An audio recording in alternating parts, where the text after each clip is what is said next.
예, 안녕하십니까. 여러분과 함께 1년 동안 민법 및 민사특별법을 같이 공부할 신의영입니다. 예, 이름 정도는 알려드리고 시작을 해야 되겠죠. 예, 이름은 신의영이고요. 여러분이 만족할 만큼 강의 경력도 있고 또 그 정도 실력도 갖췄다고 자부할 수 있습니다. 자, 우리 민법 및 민사특별법이다라고 하는 이 과목은요, 공인중개사 1차 시험 중에서 제2과목이죠. 자, 제2과목. 그래서 81번서부터, 아니죠. 41번서부터죠. 41번서부터 80번까지 문제가, 자, 우리 민법 및 민사특별법입니다.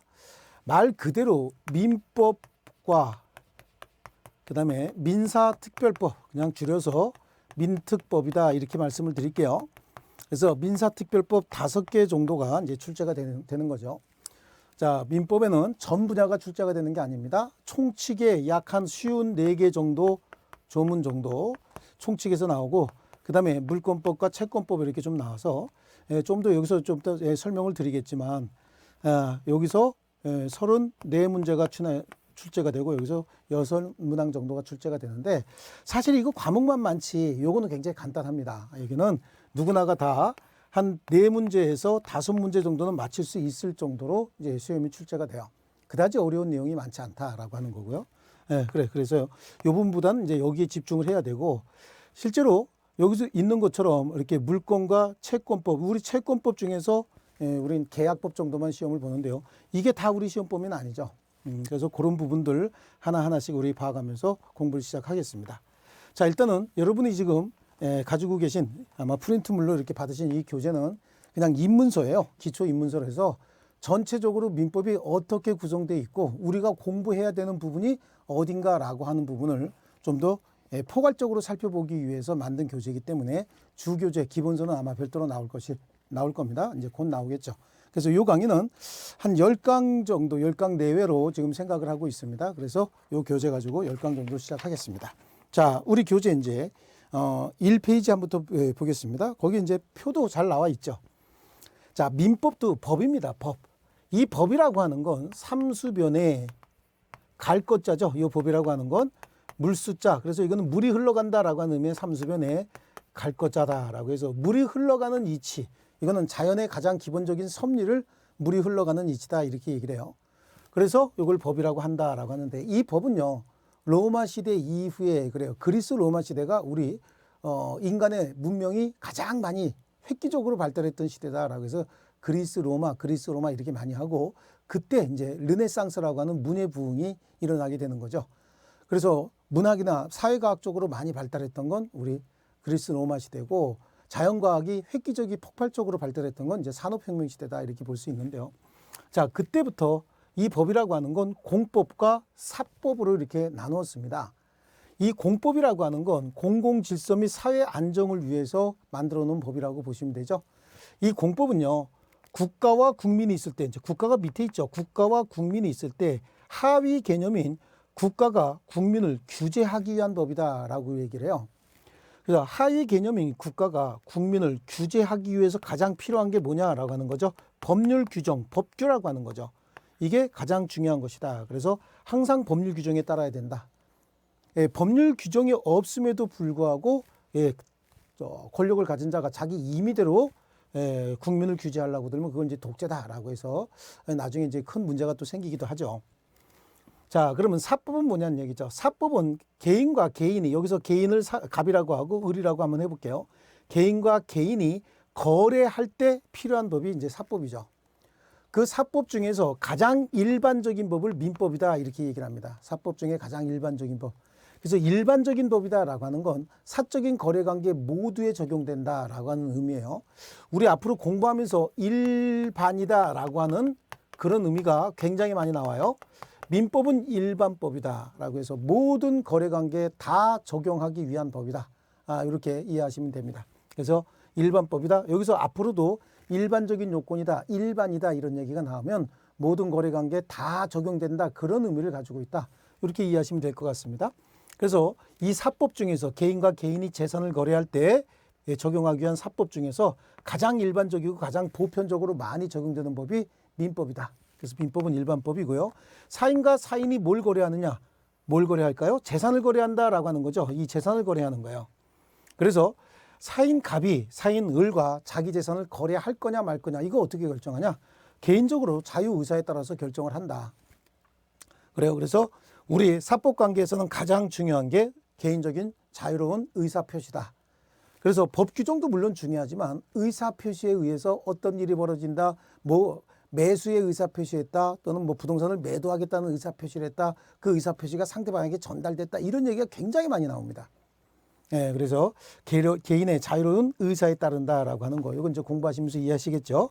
그리고 개인이 자유로운 의사에 따라서 거래를 하는 과정에 선량한 풍속, 기타 사회 질서를 위반하는 행위, 그러니까 법률 규정에는 없다라고 하더라도 통상적인 거래 과정에서 선량한 풍속, 기타 사회 질서를 위반한다. 선량한 풍속, 기타 사회 질서 굉장히 포괄적인 개념입니다. 그래서 이걸 또 다 설명하기에도 쉽지는 않은데요. 하여튼 가장 중요한 게 이런 거죠. 선량한 풍속, 기타 사회 질서를 강조하게 된다. 자, 그럼 우리 민법은 어떻게 구성이 되어 있나 한번 볼게요. 자, 민법은 재산법이라고 얘기했잖아요. 재산을 거래하기 위한 법입니다. 민법이요. 이게 재산법이기 때문에 민법의 핵심은 뭐죠? 재산에 관한 거죠. 이 재산은 어떤 것들로 구성이 되어 있느냐? 재산은 물건에 대한 권리인 물권. 그래서 이 물권은 한자로 이렇게 씁니다. 물권. 그 다음에 사람에 대한 급부 청구권인 채권. 이렇게 쓰죠. 채권은. 이렇게 쓰는 거죠. 그래서 이건 물건에 대한 배타적 지배권이다. 이거는 사람에 대한 급부 청구권이다. 이렇게 이해하시면 됩니다. 이건 좀 더 구체적으로 말씀을 드리면 권리의 주체인 인이 권리의 객체인 물건에 대해서 행사하는 지배권이다라고 합니다. 지배권. 이 지배권인데 어떻게 지배할 것이냐라고 하는 거죠. 배타적으로 지배하겠다, 직접적으로 지배하겠다. 배타적으로 직접적으로 지배한다는 얘기는 내가 지배하는 동안 타인의 지배를 일체 허용하지 않겠다, 그런 의미가 들어가 있거든요. 직접적으로 지배한다라고 하는 건 타인의 도움 없이도 이익을 충분히 창출할 수 있을 정도로 지배하겠다. 그럼 그 목적이 뭐냐는 얘기예요. 그 목적은 이로부터 나오는 이익을 독점하겠다라고 하는 목적의 권리가 물권이다. 그래서 물건에 대해서 행사하는 배타적 지배권이다라고 보시면요. 채권이라고 하는 거 있죠. 이 채권이라고 하는 건 자, 권리 주체 또 다른 한 사람이 다른 권리 주체인 을에게, 그러면 얘한테 급부를 청구할 수 있는 급부 청구권이다. 이렇게 이해하시면 되는 거죠. 급부를 청구한다는 얘기는 뭘 좀 해주시오라고 요구하는 건 자기, 특정한 행위를 해주시오라고 하면 그걸 자기라고 해요. 특정한 행위는 하지 말아주시오라고 하면 그게 이제 부작위죠. 자기 또는 부작위를 청구할 수 있는 권리를 채권이다. 그러니까 이거는 요 물권이라고 하는 건 대세권이에요. 세상 사람 누구에게나 다 주장할 수 있는 대세권인 반면에 채권은 채권자가 채무자에게만 행사해야 되는 대이인권이다. 그리고 이 물권은 절대권이다, 이런 얘기를 합니다. 누구든지 우리의 물건에 대한 권리를 침해하게 되면 불법 행위를 구성할 수 있어요. 그래서 이걸 절대권이다, 이렇게 얘기를 하거든요. 그런데 채권은 상대권이다, 이런 얘기를 해요. 이 상대권이라고 하는 거는요, 채무자가 이행하지 않았을 때만 채무 불이행으로서 위법 행위가 되는 것이지 채무자가 아닌 다른 사람이 이행하지 않았다라고 해서 위법 행위가 될 수는 없다라고 하는 의미를 가지고 있습니다. 그래서 재산법하고 민법의 구성은 가족법으로 구성이 되어 있다라고 하는 겁니다. 가족법은 어떤 자들이 친족에 해당하고 어떤 자들이 그 상속을 받는다. 결국은 가족법도 정해놓은 이유가 재산을 승계받는 순위와 재산을 승계받는 사람들을 정해놓기 위한 겁니다. 그래서 우리 민법을 재산법이다, 이렇게 얘기할 수 있어요. 궁극적으로 가족법이 존재한 이유는 이 재산을 승계받는 자들을 정하기 위한 것이다. 그래서 재산법입니다. 그럼 우리 시험범위에 어디까지 들어갈 것이냐라고 하는데요. 민법은 1조부터 1118조까지 구성이 되어 있어요. 그래서 민법 총칙이 민법 제 1조부터 시작해서 상속법 제일 마지막이 1118조입니다. 그래서 민법 총칙은 1조부터 184조까지 이렇게 구성이 되어 있습니다. 이 중에서 우리 시험은 103조부터 154조까지가 우리 시험 범위에 들어갑니다. 여기까지가 시험 범위에 들어가서 약 한 51개, 52개 정도 지문 정도가 들어가고요. 물권법이다라고 하는 거, 이 물권법도 총칙하고 강론 이렇게 나누어지거든요. 자, 총칙, 강론 이렇게 나눠지고 채권법도 똑같이 총칙, 강론, 친족, 상속도 똑같이 이루어집니다. 전체적인 구성을 보면은요, 민법 총칙이 민법 전체의 총론이고 재산법으로서 물권법, 채권법, 친족, 상속은 강론 이렇게 구성이 되는 겁니다. 이게 전체가 강론이고 각각의 강론도 들어가면 총론, 강론, 총론, 강론 이렇게 나눠져 있는데 이걸 왜 이렇게 구성을 했느냐? 총칙은 재산법으로서 물권법, 채권법, 친족법, 상속법의 공통점을 모아놓은 게 총칙이에요. 공통적인 요소를. 법을 기술하면서 여기에도 권리가 들어가고 여기에도 권리가 들어가고 친족이나 상속에도 가만히 보면은요 전부 재산권을 승계받기 위해서 친족권, 상속권 이런 얘기를 합니다. 가족권, 상속권 이런 얘기를 해요. 여기도 전부 말은 없지만 권리가 다 들어가 있는 거예요. 여기에도 권리가 있고 여기에도 권리가 있고 전부 권리가 있는데 이 권리를 여기에도 적고 여기에도 적고 여기도 적고 여기도 적고 이렇게 되면 너무 양이 많아지고 지루해집니다. 그러다 보니까 여기에 공통적으로 들어간 내용을 뽑아서 총칙이라고 하는 걸 만들어 놓은 거예요. 그러면 똑같은 이치로 물권법도 물권이 8개가 있는데 그 8개의 물권은 강론에서 배우는 거죠. 그렇다고 한다면 8개의 물권의 공통점은 어디예요? 총칙에 나와 있다는 얘기죠. 그래서 총론이라고 얘기하죠. 이제 요거하고 구분하기 위해서 총론 이렇게 얘기를 하는데 그럼 물권 총론과 강론 중에서 강론 8개 각각의 물권의 특징적인 요소는 강론에 들어가 있고 8가지 물권의 공통적인 요소는 총론에 들어가 있는 거죠. 채권도 마찬가지입니다. 채권도 그래서 채권 총론, 채권 강론 이렇게 나누어지는데 이 채권 총론이다라고 하는 거, 이 부분이 이제 굉장히 어려운데 우리 시험 범위는 이 부분이 또 빠집니다. 채권 강론 중엔 또 좀 더 복잡하게 계약법이라고 하는 게 존재하죠. 채권 강론에 계약법과 기타 채권 관계 중에서 여기 우리 시험 범위에 들어가요. 계약법 총론하고 15개 계약 중에서 우리 시험에 들어가는 건 매매, 교환, 임대차 이런 정도입니다. 그래서 3개 정도가 들어가죠.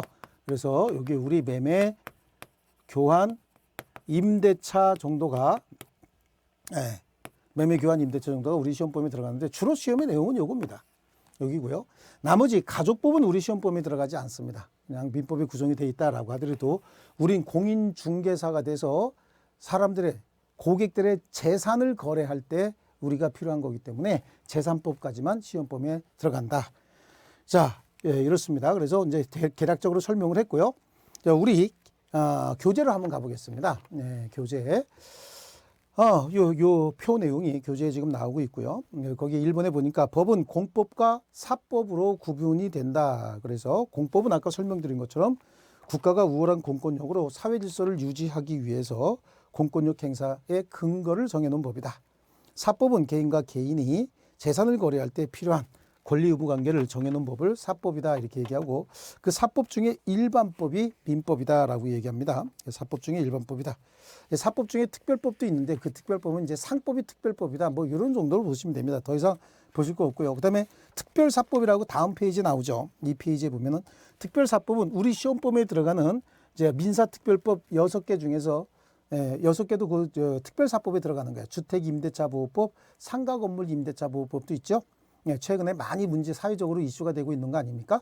주택임대차 또는 상가건물임대차보호법 이런 것들이요. 가등기 담보 등에 관한 법률 이거 민사특별법에 들어가요.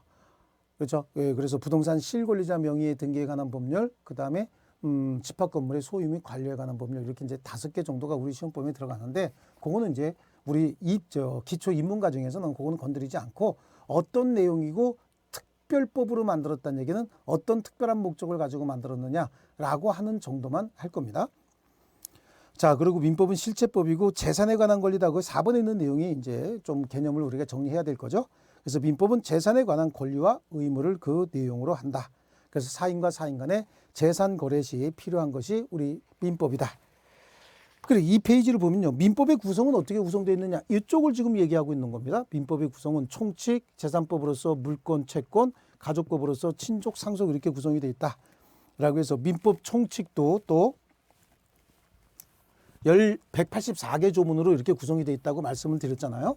민법 총칙도 전체적으로 보면은요. 이렇게 되어 있습니다. 통칙과 우리 민법 총칙은 물권법과 채권법, 친족법, 상속법에 공통적으로 들어가 있는 권리, 여기도 권리가 들어가 있거든요. 이 권리에 관한 내용, 공통적인 내용을 뽑아서 만든 게 총칙이라고 말씀드렸죠. 그래서 민법 총칙도 통칙, 그리고 권리, 이렇게 두 개 파트로 나누어집니다. 통칙과 권리. 이 통칙이라고 하는 건 민법 전체에 흐르는 기본 정신이다라고 해서 민법 제1조와 민법 제2조가 여기에 들어가요. 그래서 민사에 관하여 법률의 규정이 없으면 관습법에 의하고 관습법이 없으면 조리에 의한다. 그 말이 우리 시험범위는 안 들어가지만 항상 시험범위에 들어간다고 봐야 돼요. 전체에 흐르는 기본 정신이기 때문에 그래요. 그래서 혹시 민사와 관련돼서 소송이 생기면 제일 먼저 확인해 봐야 될 게 법전 먼저 확인해 보고, 그래서 법률의 규정이 없으면이라고 하는 건 이제 법전 여러 가지 민사와 관련된 민법뿐만 아니라 여러 가지 법들이 다 거기에 들어간다. 그다음에 법률의 규정이 없으면 관습법에 따르고 관습법이 없으면 조리에 따른다라고 해서 재판할 때 어떤 걸 먼저 확인해서 재판에 참조해야 되느냐라고 하는 순서를 정해놨고요. 그다음에 민법 제2조는 권리 행사와 의무 이행은 신의에 쫓아 성실히 하여야 한다라고 해서 전체적으로 어떠한 권리를 행사할 때도 신의에 쫓아 성실히 해야 된다라고 하는 걸 정해놨어요. 자, 그다음에 권리는요. 권리는 이제 3조부터 나오는 거죠. 그래서 권리를 행사할 수 있는 지위 자격을 가진 자가 누구냐? 그걸 권리 주체라고 합니다. 이 권리의 주체는 오직 이인이 있는데 이는 자연인하고 법인이 있다라고 하는 거 이제 공부하게 될 거예요. 이거 우리 시험법은 아니죠. 하지만 이제 중간중간 조금씩 말은 나올 거예요. 그럼 그때 필요한 거 조금씩 설명을 드릴게요. 자연인하고 법인이 있고요. 그다음에 권리의 객체는 어떤 것들이 있느냐라고 하는데, 권리의 객체는 권리 행사의 대상을 권리의 객체다 이렇게 얘기를 하거든요. 이 권리의 객체는 재산법에서 권리의 객체, 그다음에 재산법으로서 물권과 채권, 그다음에 친족과 상속, 여기에 공통적으로 들어가는 권리의 객체가 뭐냐라고 하는 거죠. 공통적으로 들어가는 권리의 객체는 물건이다라고 하는 거예요. 이 물건은 부동산과 동산 이렇게 구분이 되는데 원래는 총칙에서 배워야 되지만 여기까지는 우리 시험 범위가 아니에요. 그래서 이거는 물권법 갖고 좀 더 구체적으로 배울 것이고요. 그다음에 권리의 변동이죠. 권리의 변동은 원인이 법률 행위에 의해서 권리가 변동이 되는 경우도 있고요. 법률 행위가 아닌데 법률 규정에 정해진 대로 권리가 변동이 되는 경우도 있습니다. 그래서 법률 행위 아니면 법률 규정에 의해서 권리가 변동이 된다라고 하는데 우리 시험은 여기까지예요. 그래서 실제 우리 시험 범위는 이 부분은 시험 범위가 아닙니다. 하지만 수시로 등장하는 내용들이죠. 등장하는 내용인데 구체적으로 답으로는 안 들어갈 것이다 라고 하는 겁니다. 그래서 시험 범위는 여기서부터인데 여기 우리 민법 제 103조부터 시작해서 154조까지가 우리 시험 범위인데 여기서 10문항 정도가 나옵니다. 법률 규정에 의한 권리 변동, 이 법률 규정에 의한 권리 변동은 공인중개사의 업무 영역이 아니에요. 중요한 부분이긴 하지만 그래서 공인중개사의 업무 영역이 아니기 때문에 이건 또 우리 시험 범위에 들어가지 않습니다. 여기 52개 정도, 쉬운 2개 정도의 조문에서 10문제가 나온다. 그러니까 출제 비중은 굉장히 높은 편이죠. 자, 그래서 이렇게 민법 총칙은 통칙과 권리의 주체, 권리의 객체. 그래서 다음 페이지 한번 넘겨보실게요. 3페이지 보면요. 권리의 변동 이렇게 나온다라고 하는 거고요. 그래서 권리의 변동, 거기 있는 설명보단 여기 있는 설명, 우리 전체적인 개념만 지금 잡기 위해서 공부하는 거 아니겠습니까? 네, 그래서 이렇게 정리를 하시고요. 그 다음에 이제 물권법 들어가면은 물건에 대한 배타적 지배권을 정해놓은 법을 물권법이다 이렇게 얘기를 하잖아요. 자, 이거 지금 물건이 뭐냐라고 하는 개념도 모르시는 분들 많이 계실 거예요. 근데 너무 걱정하지 마시고요. 공부하다 보면은 자동적으로 하나씩 체득이 되지 이게 한꺼번에 체득되는 게 아닙니다. 민법은요, 법과대학 들어가면 1학기 때 민법 총칙을 처음 공부하기 시작해서 4학년 2학기 때까지 8학기까지 공부해도 민법이 어렵다라고 하는 정도로 쉽지 않은 과목이에요. 그거 우리 시험에 필요한 부분만 이렇게 좀 뽑아서 중요 부분만 이렇게 뽑아서 지금 말씀을 드리겠습니다. 그래서 물권법이다라고 하는 건 아까 말씀드린 것처럼 권리 주체인 인이 권리 행사의 대상으로서 권리의 객체인 물건에 대해서 행사하는 배타적 지배권이다라고 얘기를 했죠. 그래서 어떻게 지배하느냐, 지배권이다라고 하는데 어떻게 지배하느냐, 아까 말씀드린 것처럼 배타적으로 지배한다, 직접적으로 지배한다. 배타적으로 지배한다라고 하는 말의 의미는 내가 지배하는 동안 타인의 지배를 일체 허용하지 않겠다. 그런 의미가 들어가 있는 거고요. 직접적으로 지배한다. 그 말의 의미는 직접적으로 지배할 때 타인의 도움이 없어도 내가 완벽하게 지배하겠다. 그럼 타인의 도움 없이도 완벽하게 지배할 수 있다라고 한다면 타인의 도움을 받아서도 지배할 수 있다. 그런 의미가 들어가는 거거든요. 그래서 직접적으로 지배해서 어떻게 할 것이냐. 여기서부터 나오는 이익을 독점하겠다라고 하는 목적을 갖는 거죠. 이게 독점적 향유다. 그래서 이 물건은요, 자유롭게 양도할 수 있어요.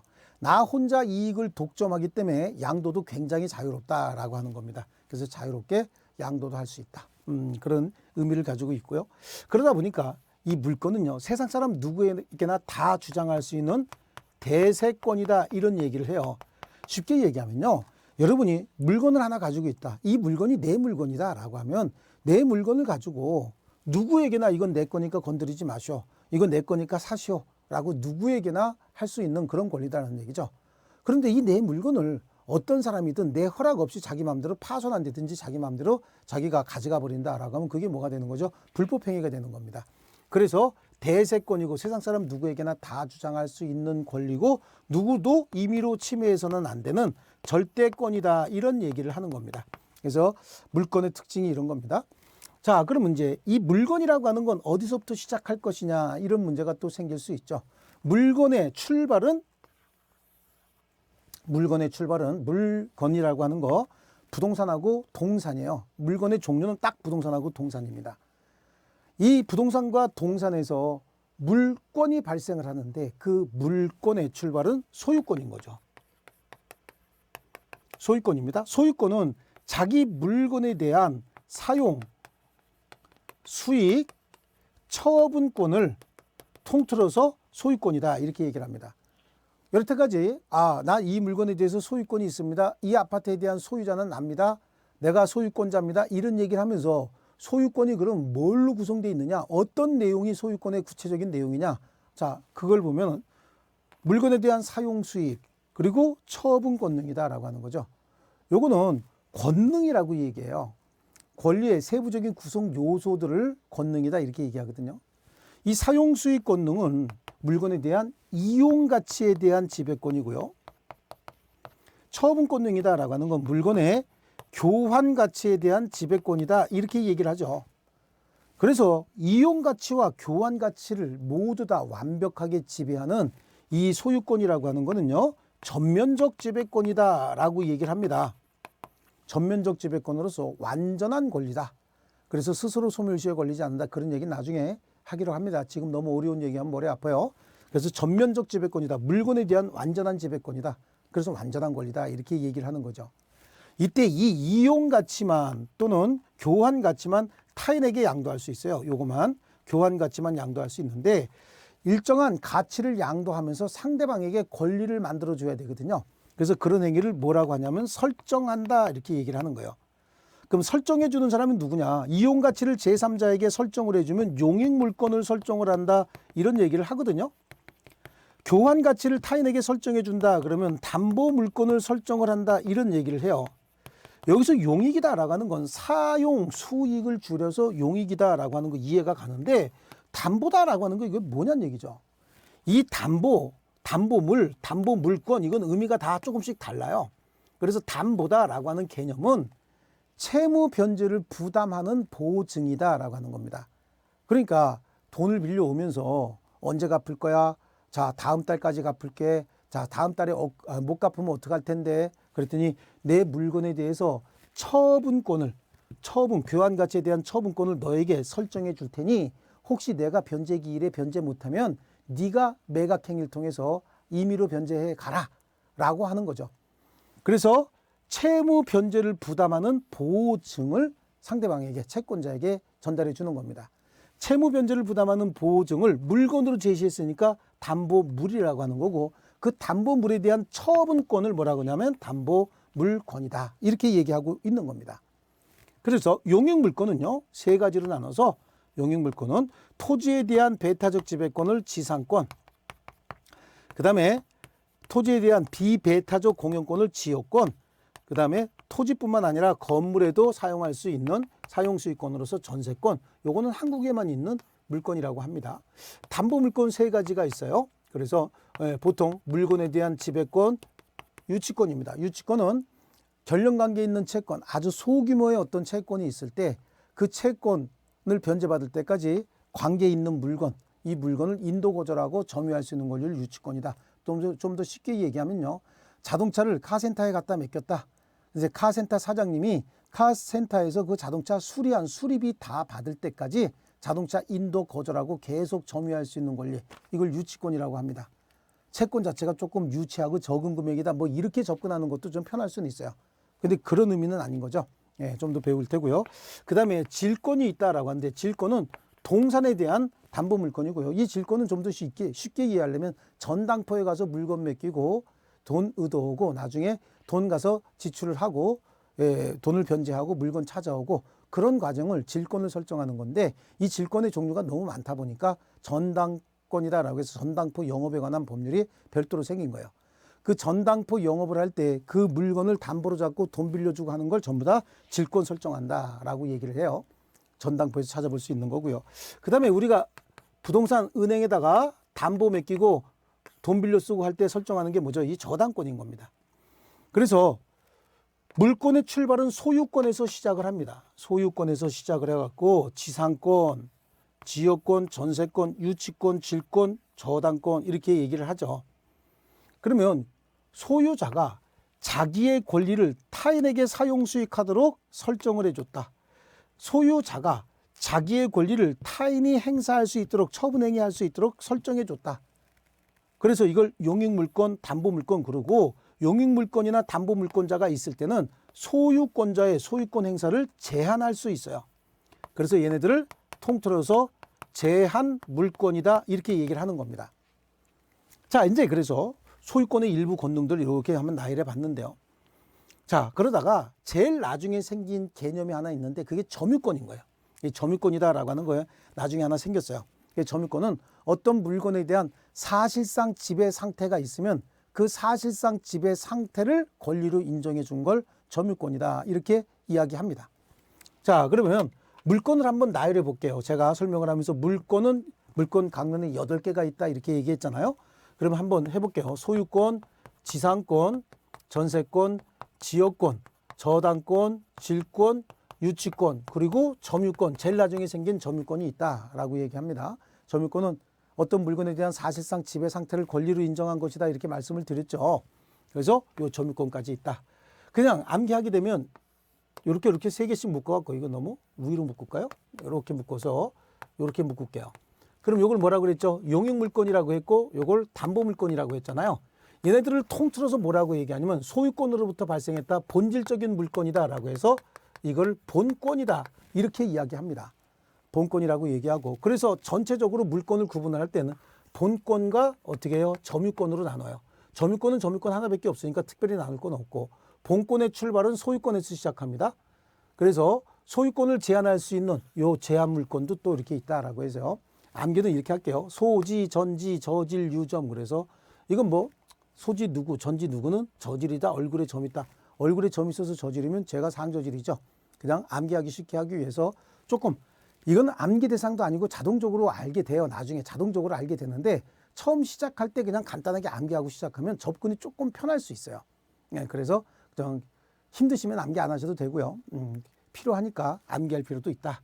그래서 이렇게 8개 물건이다.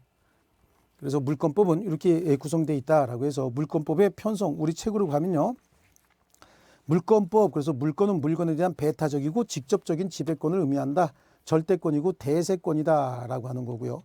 그러다 보니까 절대권이고 대세권인 이 물권은 법으로 정한 것 이외에는 물권을 창설할 수 없어요.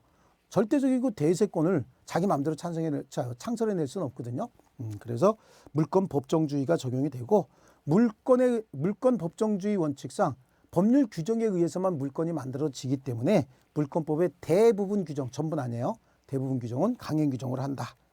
그래서 물권법의 편성도 총론과 강론으로 나눠지는데, 그 총론은 8종류의 물권의 공통적인 효력을 규정하고 있고, 물권 강론은 8가지 종류의 물권의 특유의 효력을 규정하고 있다라고 해서 그 우리 소유권 이렇게 좀 표시를 해놨죠. 그렇습니다. 그래서 거기에 교환 가치, 이용 가치를 지배하는 지배권이다. 자, 그래서 여기 정도까지 해서 이제 우리 첫 수업은 마치기로 하고요. 그 다음에 다음 수업부터는 본격적으로 우리 시험 범위에 들어가는 103조 이쪽부터 시작을 하겠습니다. 자, 다음 시간에 뵙겠습니다. 여러분 수고하셨습니다.